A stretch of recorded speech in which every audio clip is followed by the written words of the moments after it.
दिक्कत हो गई तो उनका भी संगठन हड़ताल कर देता है। हमारा आपका सिर्फ यही इतनी दिक्कत है, हम आप जहां भी अपने मुद्दों को उठाते हैं, समाज में चाटुकार और दलाल और राजनीतिक तरह के लोग हमको आपको गुमराह कर देते हैं, हमें असली मुद्दों पर संघर्ष नहीं करने देते। और हमारा गांव का किसान जो कम शिक्षित है वो उन्हीं चक्कर में गुमराह होकर बैठ जाता है। और यही कारण है कि हमारा किसान इस देश का गरीब होता जा रहा है और छोटे छोटे लोग जो पढ़ लिख के उद्योग पे चले गए, धंधे पे चले गए, वो गरीब होता चला जा रहा है। भारतीय किसान यूनियन, भारतीय किसान यूनियन, मुलाजी संघर्ष करो, हम तुम्हारे साथ हैं, मुलाजी संघर्ष करो, हम तुम्हारे साथ हैं। और इन तमाम मुद्दों पर जब हमको आपको विचार करने की आवश्यकता होती है, हम आपको बताना चाहते हैं, जब हमारे घर में लहसुन पैदा होता है तो लहसुन का भाव क्या होता है। 20 रुपए और 25 रुपए किलो में हम लहसुन बेचते हैं, लेकिन अगर आज आप बाजार में खोजने जाओगे लहसुन तो 150 रुपए से देकर 200 रुपए किलो तक लहसुन मिलता है। मैं आपके माध्यम से उत्तर प्रदेश की सरकार से पूछना चाहता हूं कि आखिर ये 20 रुपए से लेकर 150 रुपए के बीच का जो अंतर है ये कौन ले रहा है, ये किस देश के लोग हैं जो हमारा आपका शोषण कर रहे हैं।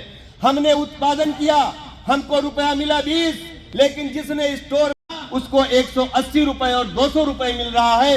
इस व्यवस्था को खत्म करने के लिए हम एमएसपी पर गारंटी कानून की लड़ाई लड़ रहे हैं। ये आपको भी समझना है और अपने गांव के भी लोगों को समझाना है। हमारी लड़ाई है कि आपकी खतौनी बंधक है, आपकी खतौनी में अकृषि घोषित है, वो आप बैंक में लेके रजिस्ट्रार के यहाँ जाओगे, स्टाम्प ड्यूटी लगाओगे, बैनामा हो जाएगा, लेकिन जब दाखिल खारिज के लिए आप तहसील में आओगे तो तहसीलदार और नायब तहसीलदार जो बैठा है वो आपको इधर उधर टहलाएगा, उसकी दाखिल खारिज नहीं करेगा। अगर ऐसा कानून है तो फिर बैनामा क्यों हुआ? अगर बैनामा हुआ तो दाखिल खारिज क्यों नहीं हो रहा है? ये सवाल न कोई अधिवक्ता पूछेगा, न आपका कोई विधायक सांसद पूछेगा, ये सवाल आपका है, इसलिए आपको ही पूछना पड़ेगा। हमारा बच्चा प्राइमरी स्कूल में पढ़ता है, हमारे बच्चे को दूसरी किताब कक्षा 1 में पढ़ाई जाती है, वही जो विधायक सांसद एसडीएम और ग्राम विकास अधिकारी के बच्चे हैं मानकेसरी स्कूल में पढ़ते हैं, कक्षा 1 में उनको वही दूसरी किताब पढ़ाई जाती है। आखिर ये विसंगति इस देश में क्यों है? जब उत्तर प्रदेश में योगी की सरकार, देश में मोदी की सरकार एक देश एक कानून, एक देश एक चुनाव, एक देश एक संविधान, एक देश एक टैक्स की बात करती है तो एक स्कूल में एक शिक्षा की बात क्यों नहीं करती है? ये बड़ा सवाल आपके लिए है जिस पर आपको विचार करने की जरूरत नहीं है। हम भारतीय जनता पार्टी के विरोधी नहीं हैं। जब कांग्रेस की सरकार हुआ करती थी हमने आंदोलन किया, जब बसपा की सरकार थी हमने आंदोलन किया, समाजवादी की सरकार थी तो हमने आंदोलन किया और गरीबों को हक लड़े, उसका हक दिलाने का काम किया है। इसलिए आप सब लोगों को संगठित होना पड़ेगा, अपने हक और अधिकार के लिए लड़ना पड़ेगा। और जब आप सड़कों पे निकलेंगे तो हमारी वो चुनी हुई सरकार जो निरंकुश हो गई है, जो हमारे वोट को अपना लेकर अपने आप को बादशाह समझ बैठी है, जब उसके सामने हम झंडा और डंडा लेकर इकट्ठा होंगे, उसे समझना पड़ेगा कि इस देश का मालिक, इस देश का किसान, इस देश का जमींदार आया है, इसका हमें सम्मान करना चाहिए। किसान यूनियन इतनी व्यवस्थाएं चल रही हैं, हमको आपको विचार करना पड़ेगा। राजनीतिक दल सिर्फ हमारा आपका वोट लेने के लिए हमको आपको जाति धर्म और संप्रदाय में बांटकर हमारे वोट को अलग कर दिया।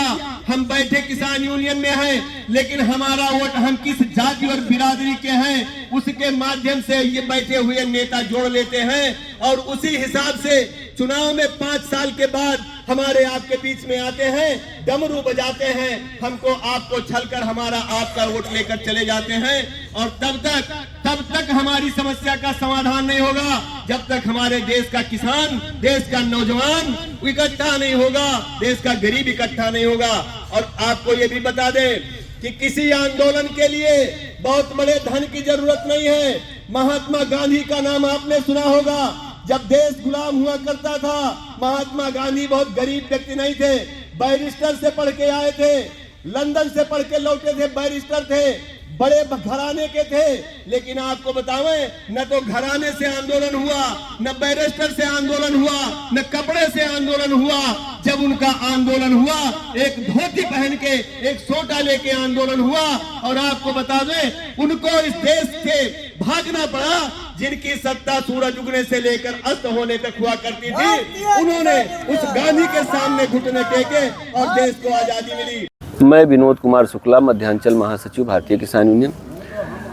श्रावस्ती जनपद के इकौना तहसील में आज भारतीय किसान यूनियन के पदाधिकारी कार्यकर्ताओं के द्वारा एक मासिक बैठक आयोजित की गई है और जिसमें हम लोग उपस्थित हुए हैं।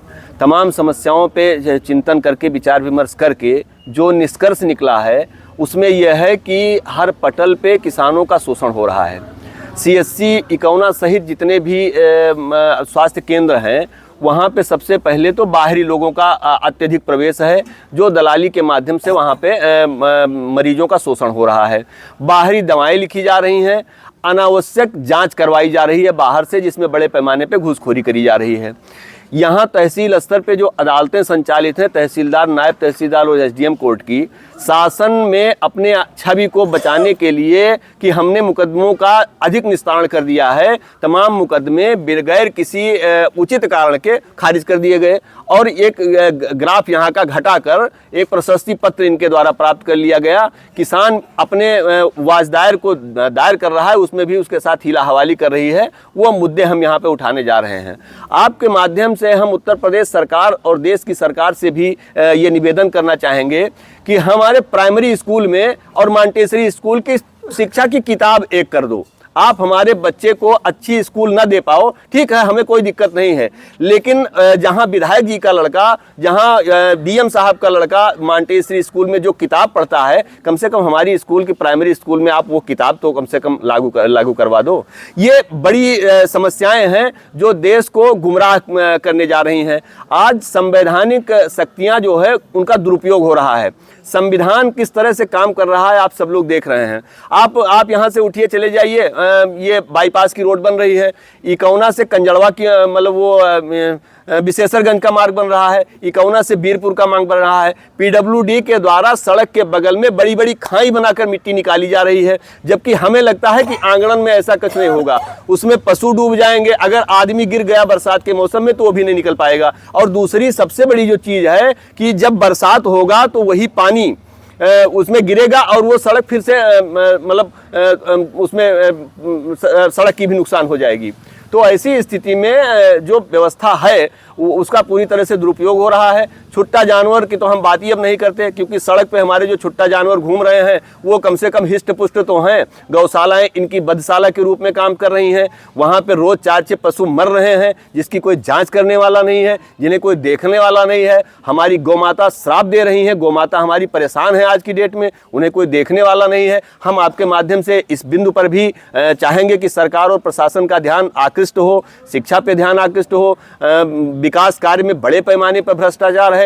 न्यायालयों में या किसी भी पटल पे आप चले जाइए तो बड़े पैमाने पर भ्रष्टाचार है। बगैर पैसे के कोई काम नहीं हो रहा है। सरकारों को इस पे चिंतन करना चाहिए, नहीं आने वाले टाइम पे जनता मुंहतोड़ जवाब देगी इसका। अच्छा, कितने बिंदुओं का ज्ञापन आपने सौंपा है और क्या मुख्य मांगे हैं इसमें से जो ज्यादा इंपॉर्टेंट है? आज 17 बिंदुओं का ज्ञापन हमने सौंपा है, उसमें 11 बिंदु का। और उसमें सबसे मुख्य मांग जो आज ही अभी दुर्घटना हुई है, जगजीत इंटर कॉलेज के सामने हमारी कक्षा 11 में पढ़ रही एक छात्रा को DCM ने रौंद दिया है।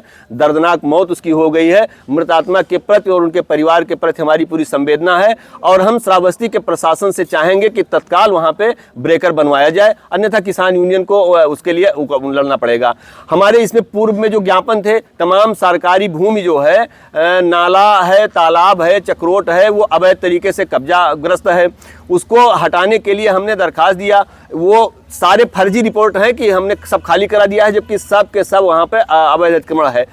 तहसीलदार कोर्ट का आदेश है कि उसको अतिक्रमण मुक्त कराया जाए और लेखपाल की रिपोर्ट आई है कि उस पर कब्जा हट गया है। अब ये स्थिति यहाँ पे चल रही है। हमने टीम बनाने की बात करी है।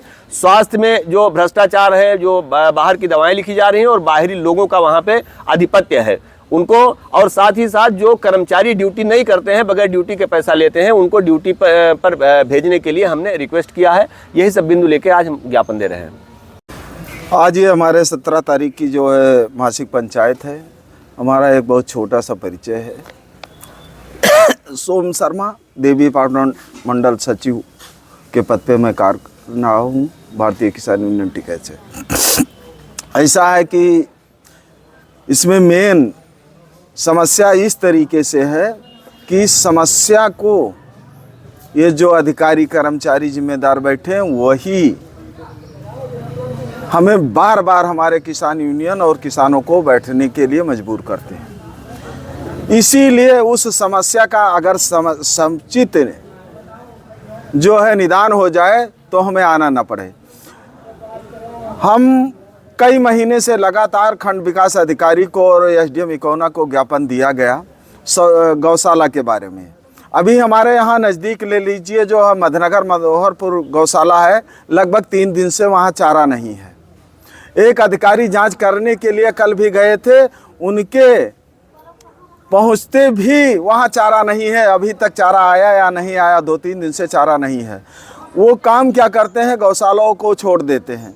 हम लोगों ने जो गौशाला के अंतर्गत जो गोबर की खाद इकट्ठा थी उसके लिए मांग किया गया था कि नीलाम कर दीजिए, और मधनगर प्रधान के द्वारा जब हम लोग मांग किया गया उससे पहले वो अपने खेत में और जो है रिश्तेदारों में खाद बांट दिया। उसके बाद जब अधिकारियों से हमने शिकायत किया तो अधिकारी जब 4 महीने के बाद में वहाँ जाते हैं तो वो झूठी रिपोर्ट देते हैं प्रधान को बचाने के लिए कि कोई जो है वहाँ गोबर की ढेर लगी है, मापी नहीं करवा सकते हैं। इस प्रकार चाहे चारा हो, चाहे पशुओं के साथ अन्याय हो रहा है, चाहे गोबर की खाद, हर बड़े पैमाने से गौशालाओं में धांधली होता है और आवास के नाम पे इतना फर्जीवाड़ा हो रहा है। और 20 से 25,000 30,000 तक गाँव में जो है प्रधान और जो है सेक्रेटरियों के दलालों के माध्यम से मांगा जाता है कि जब तक इतना नहीं देंगे आपको आवास नहीं मिलेगा। इस प्रकार हर विकास कार्य में कहीं भी चले जाइए तो कहीं पीले ईंटे का प्रयोग हो रहा है, और कहीं जो है सड़क की अगर हम मांग करते हैं तो वहाँ उसका क्या काम करते हैं, कहीं पानी दिखा देते हैं, कहीं कुछ दिखा देते हैं गाँव में। मतलब केवल अगर उनको प्रधान द्वेष भावना से काम करते हैं, लेकिन सेक्रेटरी उससे ज़्यादा द्वेष भावना से काम करते हैं।